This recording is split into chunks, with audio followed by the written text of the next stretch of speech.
This video is presented by EA Game Changers. Hello everybody, welcome back to my channel, welcome back to another video. I know a lot of people are going to be doing really in-depth overviews and I didn't really want to do that. I wanted to give my opinion on something which is I love to do. I love to give my opinion when nobody's asked for it. So just to keep it as impartial as I possibly can, I do want to let you know that I was flown out to LA by EA to play with this pack early, but I was not paid to say anything. I don't have to say anything. This is all my own opinion and I can say whatever I want. I could say it's crap. I'm also not going to go into extreme detail with this because I don't like packs being totally ruined for me before I get to play with it, because I want you to explore this pack and have fun by yourself. I'm going to give enough detail to give a thorough review, and I'm going to do this as a very yes and no video, so the structure is organised. So I'm going to be listing all the reasons why you should and then stating why you might not want to buy this pack, so you can make your own mind up. And I'm also ill, so you can thank Urban Sims for giving me this god-awful cold. So I don't usually sound like this. If you knew, just letting you know.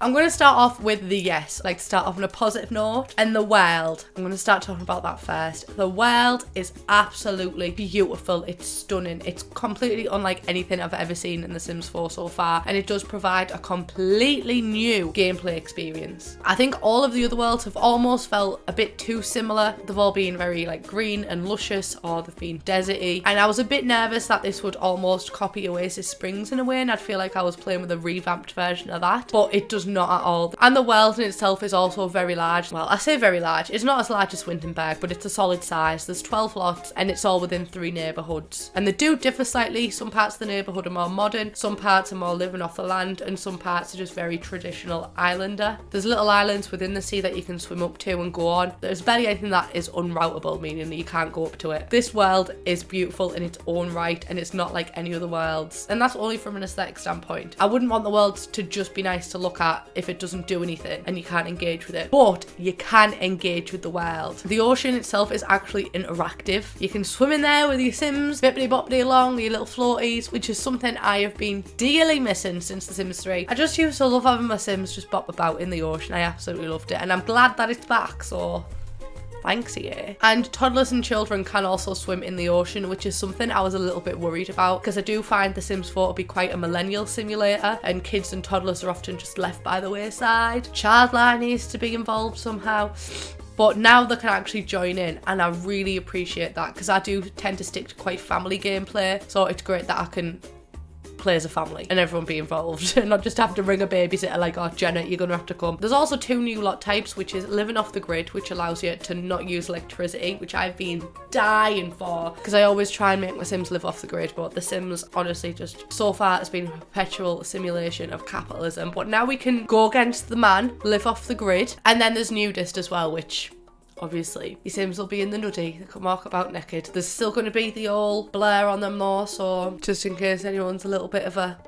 Speedboat are also back as well, which is great, and they're a lot more interactive than The Sims 3. The Sims 3, they were kind of mainly just used as a taxi. I think you could buy speedboats, but who did? And these are customizable as well. You can upgrade them and they're really cool. They are really cool. I was sat next to Iron Seagull and he was playing on his, and you can get some great modifications for them. And they're a great way to get about the island, because the island is very big and it's very swimmable. Even though it's got loading screens between each district, the island itself is very big. You can also dive into the ocean too at specific diving points, and I'll talk about this one a bit more in detail with the careers. Careers as in jobs. The sand itself is also interactive too, which brilliant. And you can do obvious things like build sandcastles, but you can also get collectibles from the sand as well, which love that. You can also build sandcastles, which toddlers can do as well. Look at toddlers getting invited everywhere. And you can also tan too. You've got your own towels to tan on. It's great. And tanning can even give you a sunburn, but it goes even further with this pack. You can get some very odd looking sunburns. And something that brings me on to build and buy mode and the world in itself. You can also have lots that also have the beach in them, so you can literally go into the beach from your lot and build around that and place things on the water like floaties, but that's in your lot. It's not just off your lot but near it, which I think is absolutely great. However, these won't have terrain tools on these lots, and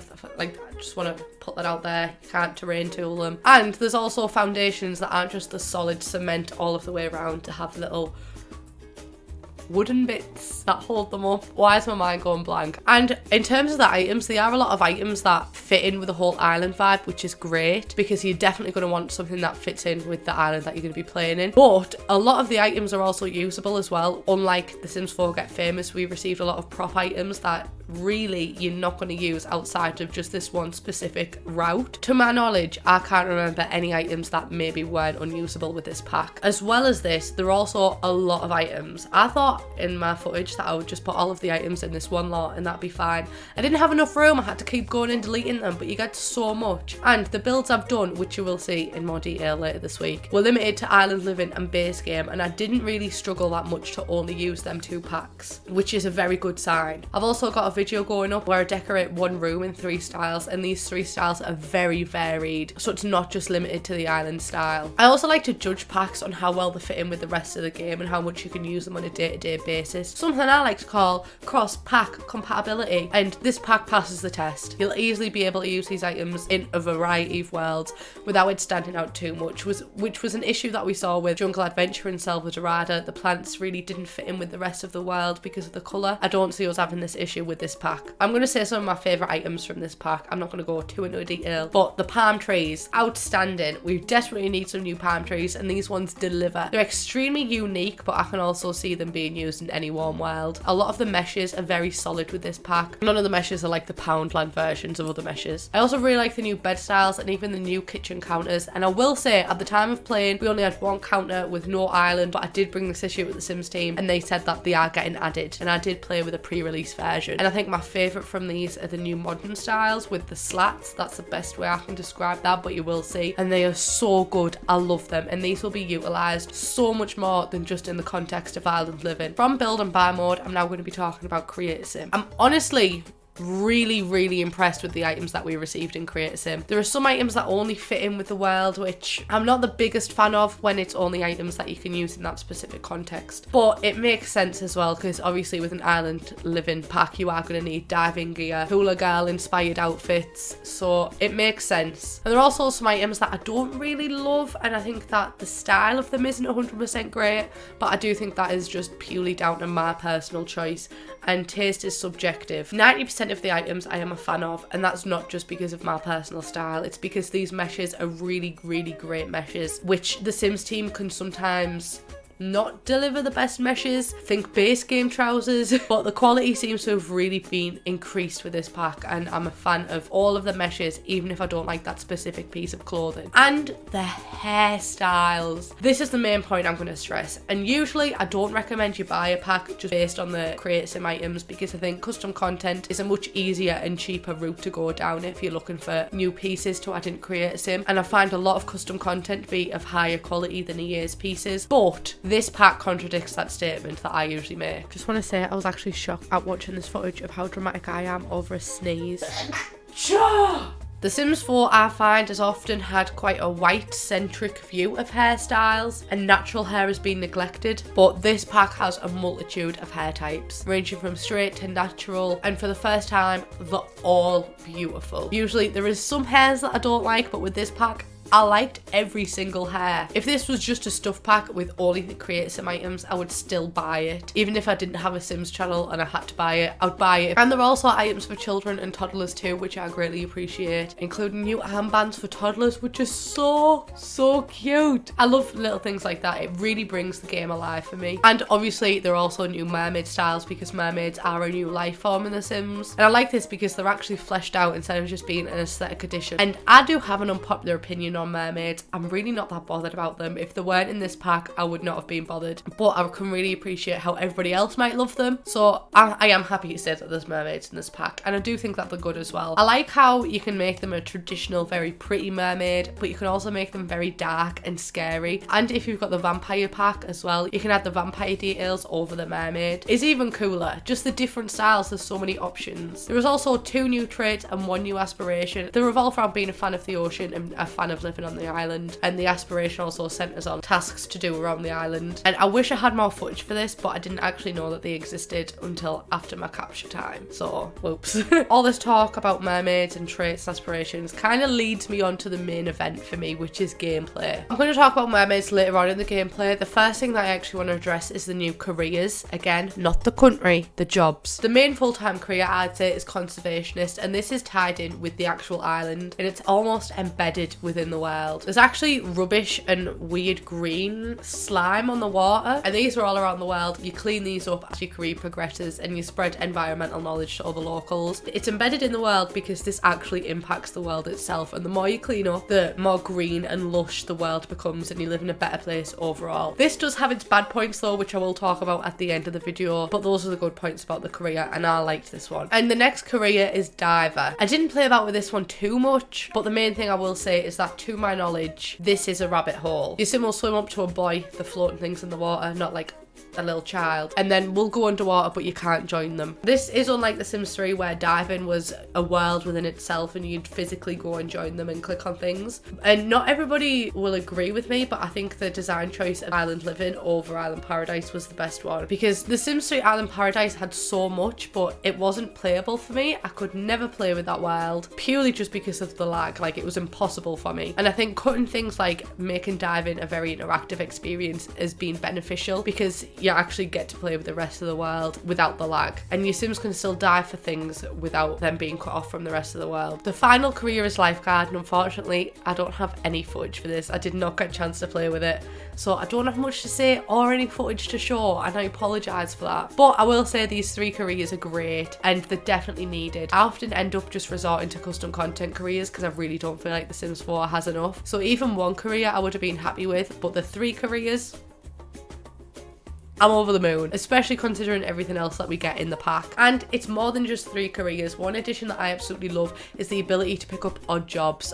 Oh my good God. This is also intertwined with Island Living and living off the land vibe, because you don't have to follow the 9 to 5 rat race like you had to before to actually make a living within the world. You can just pick up odd jobs, like it might be fixing someone's cooker or cleaning up this piece of trash. So you could essentially make an entire community of living off the landers in Newcrest and just pick up these odd jobs instead of having to have like an actual real job on the side. It adds to the realism of the game that you're trying to play. And these odd jobs can change as you acquire more skills, and if you use testing cheats, you can pick from all of the odd jobs, which I just like little treats like that. Makes the game easier for me, makes me have to work less. No, I do like working hard. I'm a hard worker. And the actual day-to-day gameplay of the island is absolutely amazing also. You can interact with the new culture, which the new culture is honestly, I'm happy. I'm very, very happy with it, and it takes a lot of inspiration from real life. So there's certain things there. One of my favourite items is it's a place to cook food in the ground, and you put the meat on it and then you put leaves over it, which is a traditional, I think it's Polynesian, but I could be wrong. That's a traditional cooking method of that culture. So it's really nice to take these inspirations from real life. And there's also different types of fish. Main one being dolphins. Let me say it louder for the people in the back. There's dolphins. And the main event is mermaids. So like I said, these go deeper than just create some items. They are an actual life state. They have their own powers that are exclusive to them, and they're more connected with the world in general, and they can have a great relationship with dolphins, which are the cutest things. But mermaids are very highly anticipated, so I am going to let you discover them more for yourselves. That's all the positive comments I had for the pack, and I'm not going to lie, I did really struggle to think of bad options, but I don't think that it would be fair to only display the good options. If I had bad points, it's right to share them. It's your hard-earned money that you're going to be separating with. First one being swimming. Swimming is exclusive to only that island, so if you're in Windenburg, you can't just bob along to the edge of the world and just pop in the water. It'd be amazing if you could, but I understand why you can't. Hopefully someone will mod it so it can actually be swimmable. And the next point was made by the Sims community, so I can't take this point as my own, but there are a lot of shells in the world. There's so many houses around you and you can't go up to them. And I can see the reasoning behind this, because The Sims 4 is a very open game. As much as we have to sit through loading screens, you can visit any world at any time. Unlike The Sims 3 where there was so many worlds but you're only in one fixed world at one time, which meant that The Sims 3 you might have had 20 families in this world, where in The Sims 4 with all of the worlds you could have an endless amount of families. So it's all about culling and making sure that the game doesn't crash, and that's why they put fake lots there to not overwhelm the game. But I think it's easier when you don't know what you're missing, so I would rather not have fake lots there and have trees there, because it's annoying to see all these houses and think, yeah, but why can't they actually just be houses, you know? This is not a major point at all. It's just something to consider. It's kind of annoying. There are also no houseboats, which I'm fine with because living on houseboats in The Sims 3 actually made me seasick, so good riddance to them. But I know that a lot of people were anticipating these, so I'm sorry, I have to mention it, they're not there. Now for the environmentalist career. As I said, it's tied into the world, meaning whether you want it or not, the world is going to have trash in it, it's going to have the green stuff going through the water. This isn't optional, you can't turn it off unless you actively go out and take these out of the world, which is great because it makes your world more green and more lush and you get that sense of like, yeah, but also it'd be kind of annoying loading up a new game and it's still there. And this is something that the Sims team did try to make optional. Unfortunately, they couldn't do it, so I am hoping on a mod to come out to just make this default